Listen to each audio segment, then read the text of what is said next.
ఎప్పుడైనా సరే ఒక వెండి గ్లాసు మీద కానీ లేదా పంచలోహాలతో చేసిన గ్లాసు మీద కానీ లేదా రాగి గ్లాసు మీద కానీ శంఖువు చక్రము నామము ఈ మూడు గుర్తులు ఉన్నట్లయితే దాన్ని కుబేర కుంచం అనే పేరుతో పిలుస్తారు. దీన్నే ధనలక్ష్మీ కుంచం అనే పేరుతో కూడా పిలుస్తారు. ఈ కుబేర కుంచం లేదా ధనలక్ష్మీ కుంచాన్ని గృహంలో ప్రత్యేకమైన విధి విధానాలతో ఏర్పాటు చేసుకోవాలి.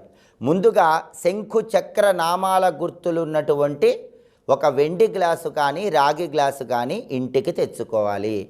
మీ గృహంలో పూజా మందిరంలో ఒక రాగి పళ్ళాన్ని ఉంచి ఆ రాగి పళ్ళానికి గంధం బొట్లు కుంకుమ బొట్లు పెట్టాలి. ఆ రాగి పళ్ళెంలో కొన్ని పుష్పాలు ఉంచి ఆ పుష్పాల మధ్యలో రూపాయి నాణ్యాలు కుప్పలాగా పోయాలి. కొన్ని రూపాయి నాణ్యాలు ఆ రాగి పళ్ళెం మధ్యలో ఉంచాలి. ఆ రూపాయి నాణ్యాల మీద శంఖు చక్ర నామాల గుర్తులు ఉన్నటువంటి